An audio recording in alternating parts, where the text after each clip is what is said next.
We're going to be learning now the Halakha Psuka for Thursday, Parashat Miketz Chok L'Yisrael. Lo ta'adeh isha ede ish.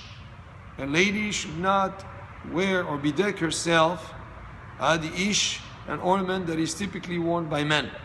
Kegon shtasim berosha mitznefet, as she was to put on her head a turban, which usually only men used to wear at the time, or kova, or a man's hat, or shtilba shirion, or if she's going to wear an armor like a man soldier, or something like it, or or if she shaves her head like a man, that would be an action that's something that men usually do.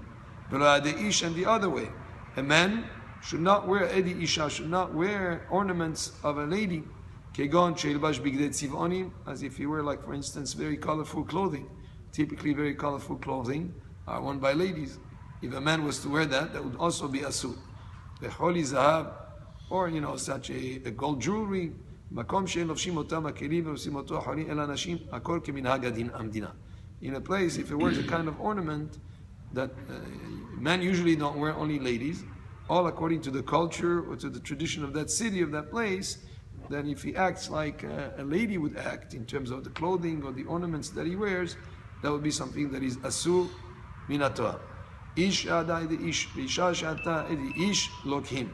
It says here, whether a man that wore the clothing or ornaments of ladies, or the other way, a lady that wears of man, lokin, they will be liable for a transgression min haTorah. That for that, at the time that we had the proper beddin for that, he would be liable to lashes.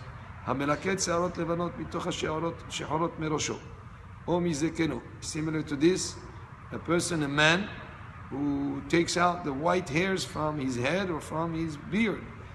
This is something that typically ladies do. Ladies, dye their hair. They don't want to be seen with gray hair. So if a man does that, if he wants to get rid of the gray hair,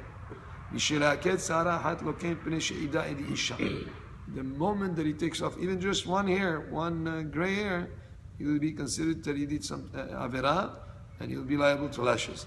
Same thing applies if a man dyes his hair black. As soon as he dyes one white hair into black, he's already liable. And I guess there are situations maybe that a person can ask for a specific exception to this rule. If somebody who didn't get married yet, he has white hair, he wants to for a shidduch. There could be maybe he has to ask a qualified rabbinic authority for permission, but typically men should not dye their hair because it's something that ladies do and it's something that is avera min haTorah. Tumtum ve'androginos eno otev keisha ve'lo megale rosho keish im asa ken eno loket. Tumtum is a man who has a gender that is not determined. He has maybe a membrane over there. We don't know where he is. Androgynos, a person, I guess in English is called a hermaphrodite. Is a person who has both genders. Such a person, should not be looked like, doesn't cover his head like the ladies, and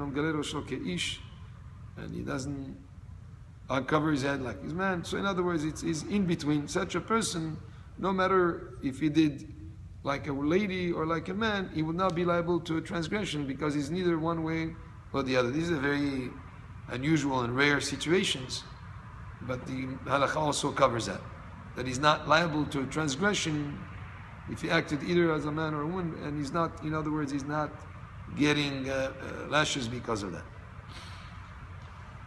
So he doesn't veil his face like a woman and doesn't uncover his head like a man. He's like somewhere in between. We move to another subject. Ktovet ka'aka. What is ktovet ka'aka? A tattoo. He has to engrave, to etch on his skin and fill out with color. That will be considered to be a tattoo, and that is forbidden. It's a transgression min haTorah.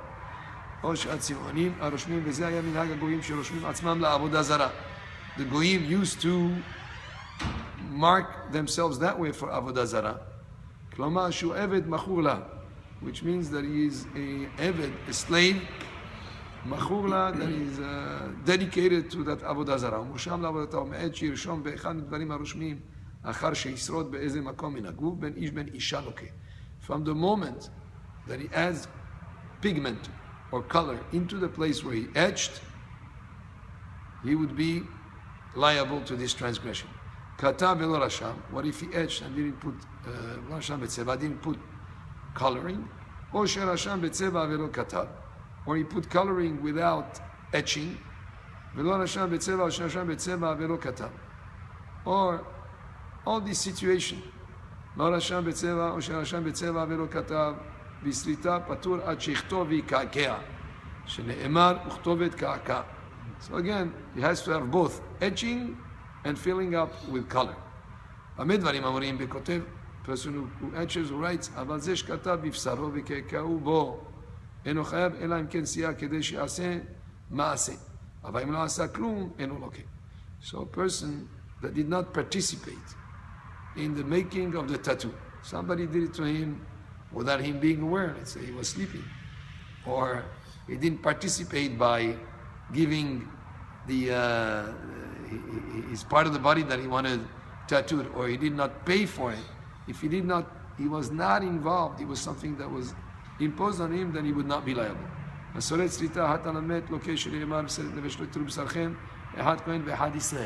Here there is a restriction not to scratch oneself, to cut the flesh as a sign of mourning. They used to do that in some communities. That's something that is forbidden.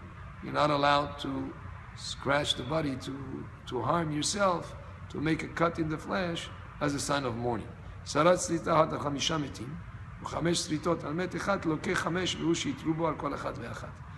here, if a person cut his flesh for 5 people, or he made 5 cuts for 1 person that died, he would be liable for 5 transgressions. So again, to review, not to wear clothing of the other gender, not to make a tattoo. And nowadays, so many people, unfortunately, are tempted to put tattoos. I've had many times questions asked of me if that would be permitted. It is asur definitely to put, for a Jew to have a tattoo put on his flesh. And finally, in sign of mourning, we're not allowed to make scratches or cuts on the flesh. Baruch Adonai le'olam, amen ve'amen, and happy Chanukah.